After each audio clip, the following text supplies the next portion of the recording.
mengawali perenungan firman ini, saat melakukan persiapan, saya teringat sebuah buku yang pernah saya baca. Di sana menjelaskan tentang pemahaman atau pendapat guru-guru Yahudi tentang tipe-tipe atau karakter-karakter orang ketika mendengar dan merespon sesuatu yang dia dengar. Jadi ada 4 tipe dikatakan. Tipe yang pertama itu adalah tipe spons. Saya yakin Bapak Ibu pernah lihat spons, apalagi Ibu-Ibu spons yang kita sering pakai di piring. Spons ini identik dengan sesuatu yang bisa meresap. Dia bisa meresap air dengan mudah. Tapi sayangnya, dia tidak bisa bedakan mana air bersih, mana air kotor. Semua dia serap. Spons. Itu sama dengan orang yang kalau dengar sesuatu, dia tidak mau cerna dulu baik-baik. Dia tidak mau saring dulu, dia tidak mau filter dulu. Mau baik, buruk, benar, salah, semua dia ambil, dia serap, dia simpan dalam pikiran dan hati. Itu tipe yang pertama. Tipe yang kedua, itu tipe corong. Saya yakin kita juga pernah lihat corong.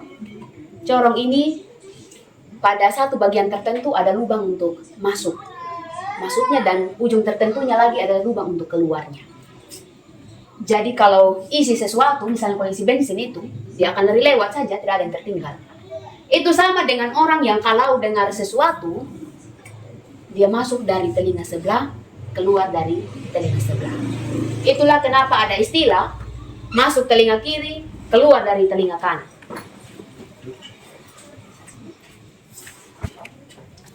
Kita lanjutkan Bapak Ibu, tipe yang kedua tadi tipe corong. Corong ada lubang masuknya, lalu bagian tertentu ada lubang keluarnya. Itu sama kalau kita isi bensin. Jadi tidak ada yang tertinggal, semua lari lewat. Itu sama dengan orang yang kalau dengar sesuatu, dia masuk dari telinga satu, keluar dari telinga sebelah. Masuk telinga kanan, keluar telinga kiri. Jadi tidak ada sama sekali yang tertinggal dalam pikiran dan hatinya. Itu tipe yang kedua. Lalu tipe yang ketiga, tipe saringan air anggur. Kita mungkin tidak pernah lihat karena di Membara ada anggur, tapi mungkin kita tidak pernah perah. Tapi kalau saya baca, saya lihat gambarnya di internet, saya pikir saringan anggur juga tidak jauh beda dengan saringan-saringan pada umumnya. Tapi yang kita mau lihat di sini bukan model saringannya, bukan. Tapi proses penyaringan air anggur itu. Orang-orang Yahudi ketika mereka mengumpulkan anggur-anggur dari berbagai tempat, disatukan untuk diperah, nanti setelah diperah akan dilakukan satu tahap atau proses penyaringan. Jadi ketika disaring, yang keluar dan melewati saringan itu adalah air anggurnya. Justru sesuatu yang dibutuh, yang dipakai, yang keluar. Yang tertinggal di saringan itu apa? Ampasnya saja. Sesuatu yang pada akhirnya juga dibuang. Gitu. Itu sama dengan orang yang kalau dengar sesuatu, yang baik-baik lari lewat. Yang baik-baik dia tidak mau ingat.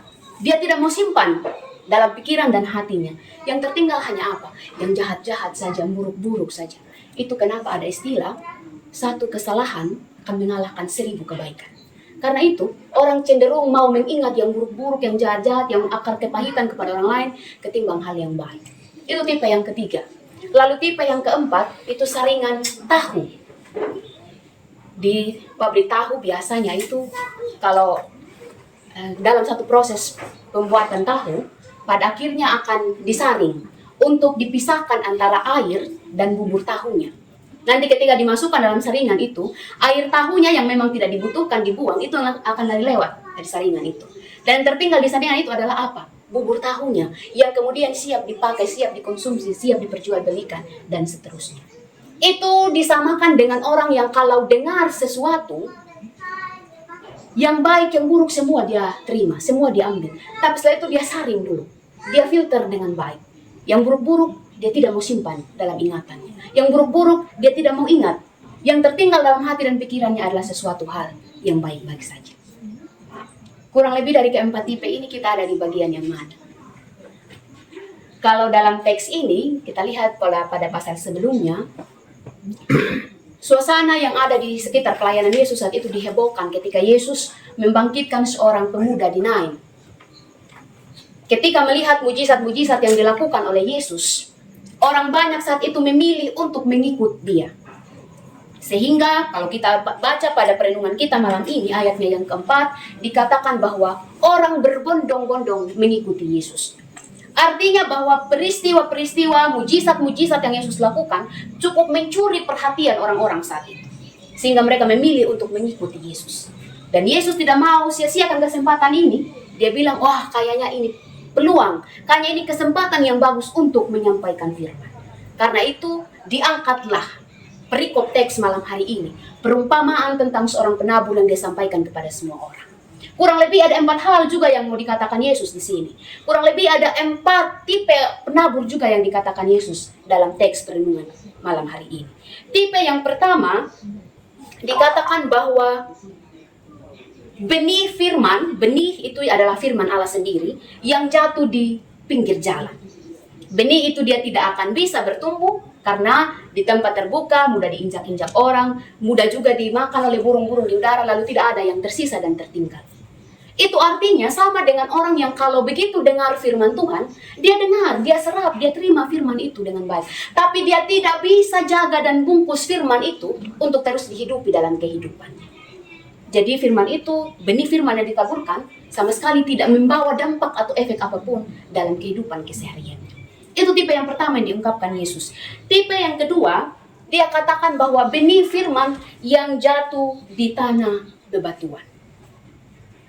Suatu benih yang kalau kita taburkan di tempat yang bebatuan, pastinya dia tidak akan berakar.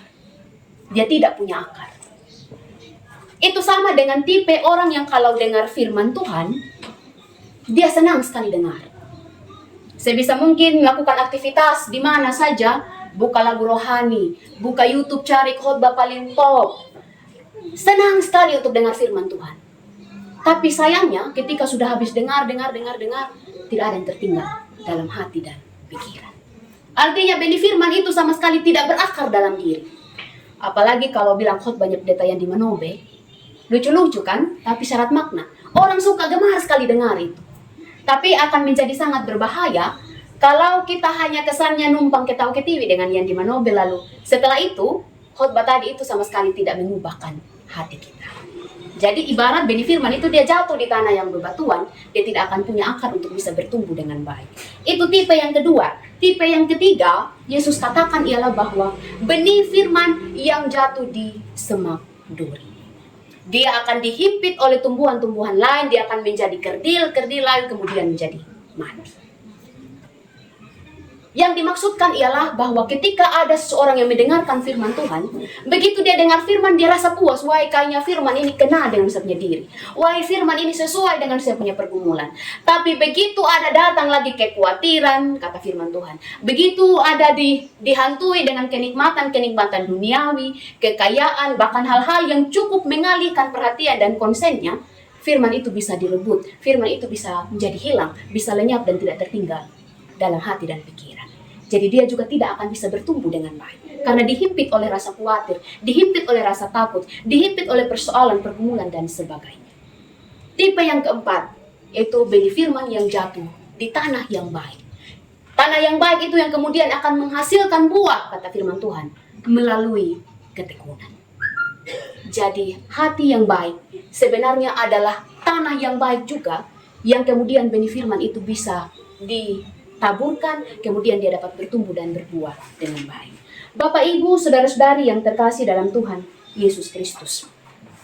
Kalau kita membaca atau mendengarkan firman Tuhan secara cepat, sepintas, mungkin kita akan bertanya, kalau memang benihnya jatuh di pinggir jalan, jatuh di tanah bebatuan, jatuh di semak berduri, semak belukar, dan tidak berbuah, itu kan bukan salah tanahnya. Itu salah penaburnya. Siapa suruh menaburkan benih firman di tempat-tempat yang seperti itu? Itu kalau kita berpikir secara cepat, secara sepintas.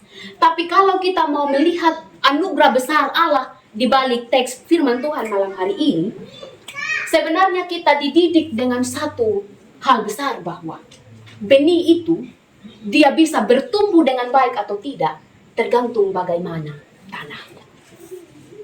Kalau penabur itu dia mau menabur di tanah yang baik, tapi kalau tanah itu dia tidak mau menjadi tanah yang baik, maka benih firman itu tidak membawa dampak apa-apa.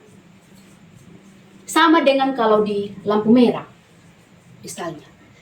lampu merah ini biar masih ada pasal terpampang nyata lampu merah, orang banyak seringkali serobot. Kalau kita mau cari tahu ini yang lari lewat lampu merah ini adalah orang-orang yang mengerti atau tidak mengerti aturannya. Saya yakin semua orang lari lewat ini adalah orang-orang yang tahu dan paham aturannya, tapi melanggar itu. Lalu yang salah siapa? Lampu merahnya atau orangnya? Pasti orangnya. Solusinya bagaimana? Yang diubahkan apa? Ayo kita buat lampu merah sebanyak mungkin. Tidak mungkin kan? Yang dirubah adalah pemahaman orang-orangnya tentang bagaimana tidak melanggar aturan itu. Berlaku juga dengan kita ketika mendengarkan firman Tuhan. Seringkali kita bilang saya tidak mau pergi gereja karena kalau pelayan ini yang pimpin membosankan, bikin mengantuk. Kalau pelayan ini yang pimpin saya tidak suka, tidak konsen dan sebagainya. Saya tidak pergi gereja karena masih banyak pergumulan, karena saya tidak nyaman ada di gereja, ada saya punya musuh dan sebagainya. Sebenarnya itu hanyalah alasan kita belaka. Kalau tujuan kita beribadah, tujuan kita menerima benih firman itu jelas. Bahwa kita menerima benih firman itu dengan keadaan hati kita adalah tanah yang baik. Maka kita akan memegang satu prinsip. Kita akan mencintai Tuhan melebihi khotbah siapapun. Ini menjadi penekanan bagi kita. Kita harus mencintai Tuhan melebihi khotbah siapapun. Jangan sampai hal-hal yang semacam ini mengganggu bagaimana kefokusan tujuan hati kita untuk bersekutu bersama dengan Tuhan. Bisa juga kita bilang, wah saya ini kalau tidak pergi gereja tidak bisa sudah. Hari Minggu itu saya harus ada. Ibadah komisi Bapak saya harus hadir. Kalau tidak pergi saya rasa ada yang kurang. Betul sudah. Saya ini suka baca Alkitab dari Kejadian sampai Wahyu, ulang-ulang saya baca berkali-kali. Sudah selesai. Betul sudah tindakan kita seperti itu. Tapi akan menjadi berbahaya Bapak Ibu apabila kita hanya semangat mendengar, semangat membaca, tapi tidak semangat melakukan firman Tuhan. Karena apalah arti kehadiran kita dalam setiap persekutuan-persekutuan yang ada baik di gereja, ibadah komisi, komsel-komsel, tapi kita tidak pernah menyiapkan hati kita.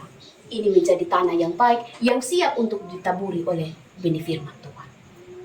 Kalau hati kita baik, siapapun penabur firman itu, firmannya akan tetap tinggal dalam hati kita. Kalau hati kita adalah tanah yang baik, di gereja ada kita punya musuh atau tidak pun kita akan tetap mau pergi ikut beribadah memuliakan Tuhan. Kalau hati kita adalah tanah yang baik, jumlah kita di komisi Bapa setiap ibadah semakin sedikit, kita mau tetap bertahan. Itu pertanda bahwa kita sedang menjaga hati kita menjadi tanah yang baik, yang siap ditaburi oleh benih firman dan kemudian bisa bertumbuh, berbuah melalui ketekunan kita masing-masing. Siapkah kita menjadikan hati kita sebagai tanah yang baik atau tidak? Ini perlu kita renungkan bersama.